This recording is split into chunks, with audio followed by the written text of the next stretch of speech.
by Incheon. 여기에서 이런 원정골이 김진수의 발끝까지 터졌어요. The header is good, and it's the giant defender John Tae-wook, and eventually Korea have broken the deadlock. You're listening to the K-League United podcast, proud partner of Football Nation Radio. Hello, Anesh Mukhar. Thank you for tuning in to this special weekend preview edition of the K-League United podcast. I'm Paul Nee, and we'll begin with some of the top stories from last weekend.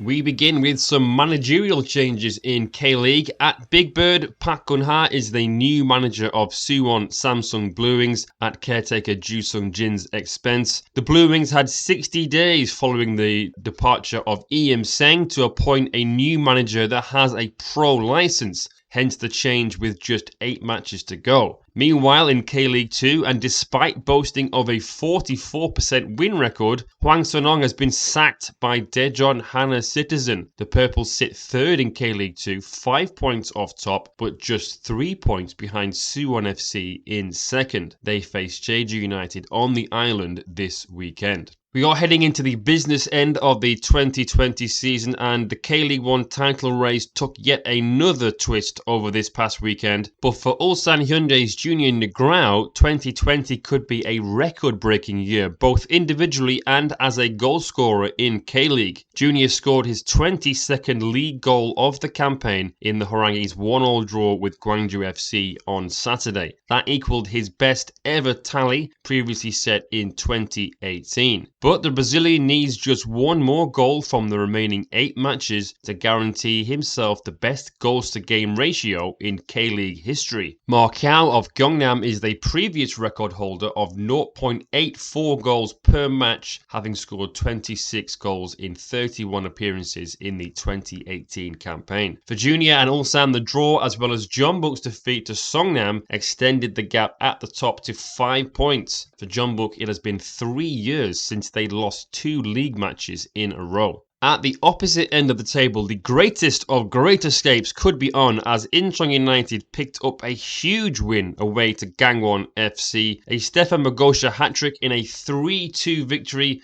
brought Incheon to within 3 points of survival. That is because Suwon Blue Wings in 11th lost 1-0 away to Sangju Sangmu on Friday night. The win for Sangju seals them a top 6 finish despite knowing that they will be automatically relegated to K-League 2 for next season. But for Magosha, he bagged his 39th, 40th and 41st goals for Incheon, which is a club record. Over to the UK now, and the Women's Super League, which kicked off over the weekend with some South Korean internationals in action. Recent PFA Player of the Year nominee Ji So-yeon started Chelsea's 1-1 draw away to Manchester United. Elsewhere, South Korean national team captain Cho So-hyun started for West Ham in the Hammers' 1-1 draw away to Tottenham Hotspur. She was sporting a new squad number. The midfielder shifted from 20 to 14 because it was the first number she was ever given, and it has special meaning to her. Meanwhile, Lee Min was in action for Brighton and Hove Albion in a 2-0 home win against Birmingham City. Joining them in the Super League is John Gaul, who recently joined Reading from Bristol City. The midfielder was an unused substitute in the 6-1 defeat to Arsenal, but has been given the number 7 shirt for her new club. And finally, Son Heung-min captained Tottenham Hotspur during the North London club's final pre-season outing ahead of the new Premier League campaign. Spurs took on recently relegated Watford at Vicarage Road, but lost by 2-1. Domingos Quina and Andre Gray gave the Hornets a 2-goal advantage, but Son halved the deficit with a spot kick on 79 minutes. Jose Mourinho's side take on Everton at home this Sunday for their Premier League opener. In the top tier of Korean football, a mere 3 matches remain before the league splits into Final Round A and Final Round B. The race for ACL, the race for the top 6, and of course the relegation dogfight remain as tight as ever. K-League United head of editorial and Jeonbuk Hyundai Motors columnist Matthew Binns looks ahead to K-League 1 Round 20. As the split nears, there is still all to play for in the K-League 1, with competition for key positions still being hotly contested throughout the table. Here's the match, team and player to watch in Round 20. The match of the round sees the second super match of the season when FC Seoul host bitter rival Suwon Samsung Blue Wings at the Seoul World Cup Stadium this Sunday. When these two sides last met back in early July, they played out an explosive 3-3 draw that saw the capital side fight back from 2 goals down to claim a point. Suwon goals from Adam Taggart and Kim Gunny were cancelled out by Park Chu-young, Cho Young-uk and Ko Kwang-min that evening. Interestingly, the previous match saw manager E.M. Seng in the dugout for Suwon and Chae Yong-soo at the helm for FC Seoul. Both managers have since resigned from their posts and have been replaced by their clubs. FC Seoul have appointed backroom coach Kim Ho-young in caretaker charge earlier this summer, which has seen some improvement in form, whereas the Blue Wings have announced their permanent replacement earlier this week in former player Park Kun-ha. Park was one of the founding members when Suwon were established and was part of many of their triumphs.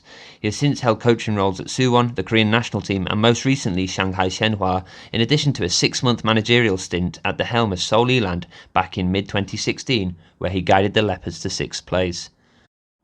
Furthermore, this weekend's super match sees Ki Sung-young make his return to the fixture, having last featured in this rivalry on the 1st of August 2009, a game in which Seoul lost 2-0. Ki has made 2 solid appearances from the bench in recent weeks as he continues his return to fitness after his summer move back to the capital, and it seems he could possibly be in line to make a start on Sunday. This week's team of the round is Guangzhou Fc. Following on from their emphatic 6-4 victory against the Daegu FC side gunning for qualification to continental competition, Guangzhou FC found themselves in front against league leaders Ulsan Hyundai away from home last weekend before eventually succumbing to a draw after being reduced to 10 men. The drop points will not have fazed their supporters though, who will have been encouraged by their recent displays, which now see them poised to land a top half position if these showings can continue for a few more rounds, a notion likely inconceivable back at the start of the campaign after only just returning to the top flight. This Saturday, Guangzhou face an out-of-sorts Jeonbuk Hyundai Motors at home and will perhaps fancy their chances. After consecutive losses to both Gangwon and Songnam FC, defeat for the reigning champions this weekend would see them lose 3 in a row for the first time since November 2013. With the North Jolla side looking perhaps more suspect than before in their full-back positions after the high-profile departure of Kim Jin-soo, Guangzhou winger On Won-sang could look to torment Jeonbuk's backline and create opportunities for striker Felipe to finish. Unfortunately, Guangzhou will be without their other winger Willian, who is suspended for this game and will likely see Do Hyun-sok move out wide to fill in, potentially weakening their central midfield. That said, if they can maintain the potency of their attacking front three, then Guangzhou could well prove to be the success story of the weekend. The player of the round is Stefan Magosa from Incheon United. Incheon United continued their recent upturn in results and fight for survival as they overcame Gangwon FC by 3-2, courtesy of a Stefan Magosa hat-trick. The Montenegrin striker had found goals hard to come by this season, but with the arrival of manager Cho Sung-hwan and the return of creative midfielder Elias Egwalar, has now scored 5 times in his last 4 outings and is finding form at the most crucial point of the season. The striker's skills were fully on display against Gangwon, scoring 3 well-taken efforts in the space of just 15 second-half minutes. Magosa opened the scoring from the spot in the 51st minute before doubling his tally 10 minutes later, heading in Ji Yeon-hak's cross at the far post. However, it was his third that grabbed the headlines. 3 minutes after doubling his tally, the striker found himself with his back to goal and the ball at his feet within the 6-yard box and opted to backheel it into the net, catching both the goalkeeper and on-rushing defender off guard. With weekend opponents Busan I-Park sitting precariously in 10th, just 6 points above Incheon, and without a clean sheet in their last 7 league outings, Magosa may once again fancy his chances as the striker attempts to help pull his club to safety once more. Round 20 of the K-League 1 kicks off this Saturday at 4 p.m. with Guangzhou FC at home to Jeonbuk Hyundai Motors, before later that evening Sangju Sangmu host Songnam FC at 7 p.m, while Ulsan Hyundai vs Daegu FC at the same time. Sunday then sees the super match between FC Seoul and Suwon Samsung Blue Wings kicking off at 5:30 p.m, before later that evening Gangwon FC host Pohang Steelers and Busan I-Park play host to Incheon United, both at 7 p.m. Back to you, Paul. It's also very tight in K-League 2 with just 5 points separating the top 3 and 6 points separating 4th from 8th. The race for automatic promotion and the fight for the top 4 are all very much on. Our editor-in-chief Ryan Walters highlights the marquee match, the team and player to watch in K-League 2 round 19. As the number of remaining match days dwindles down, the battle for the K-League 2 title and playoff positions remains as tightly contested as ever. Here's the match, team, and player to watch in round 19. The match of the round sees league leaders Jeju United host third place Daejeon Hana Citizen in a clash with genuine championship and playoff consequences. Unbeaten in 7 straight and outscoring their opponents 17-8 during the stretch, Jeju have found the form expected of them pre-season. Interestingly enough, the dash to the top of the table has not come from the likes of former MVP Jung Jo-guk or 2019 All-Star Eder. Instead, 30-year-old striker Kong Min-hyun is leading the way with a career-high 8 goals already, including 3 in his previous 3. Further buoyed by the emergence of 20-year-old Lee Dong-ro as an additional attacking threat, it's no wonder the Islanders have laid claim to top spot in the second division. With so many pieces clicking, this weekend seems the perfect time for Jeju to get their first win over Daejeon since 2015. The Purples enter the match in a significantly different state, with manager Hwang Sun-hong shown the door earlier this week. In just 18 matches at the helm, Hwang managed 8 wins, 6 draws, and 4 losses, but only took full points once in Daejeon's previous 5. However, they only lost once in that same stretch, remain in a playoff position, and are just 5 points off Jeju with this crucial head-to-head match looming. Odd timing to say the least, but what's done is done and the team must move on. Regardless of who's calling the shots on the sideline, Daejeon have a slight mental edge, having won the previous 2 encounters thanks to late match winners from Yoon Sung-won and Andre Luis. A trend that may continue this weekend, considering 50% of Daejeon goals have come in the final 30 minutes, including the match winner over Bucheon last time out. Look for the Purples to keep this one close for as long as possible and attempt to strike late for full points. Shifting focus to the team of the round, Seoul Eland are currently a single point below the playoff line and in need of a bounce-back victory this weekend after losing 2-1 at FC Anyang last time out.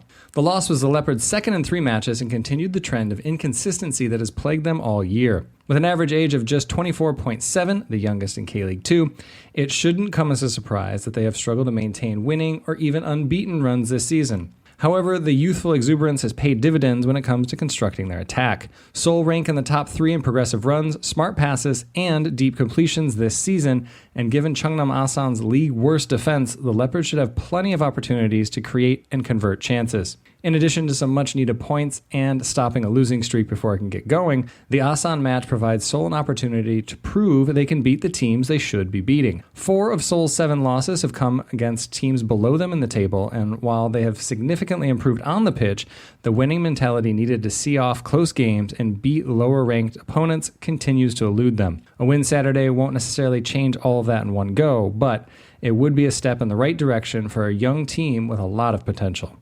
After missing almost all of June and July, the 28-year-old Brazilian known simply as Marlon has made his presence felt in 3 straight starts for Suwon FC, and he is the player to watch this weekend. Undefeated during the stretch with 2 wins and a draw, Marlon has maintained an 84% passing accuracy, netted a goal against Jeonnam, a second assist against Seoul Eland, and intercepted the ball 4 times against the Dragons last time out. With a steady increase in minutes and starting appearances, Marlon has been the difference maker Suwon needed in the midfield to stop their brief winless streak and get back to being the fearsome force that had them top of the division for so long.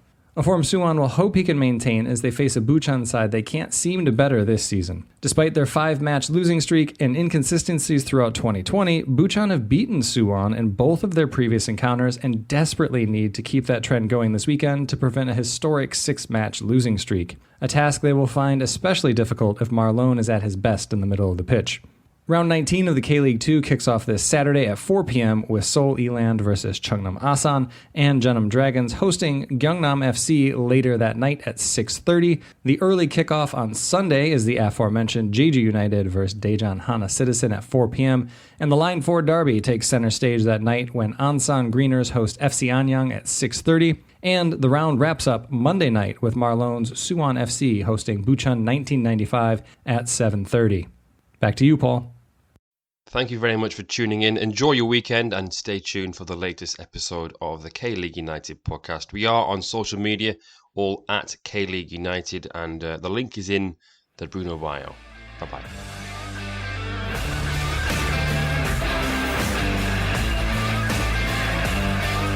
정주성 공격 복귀 김신우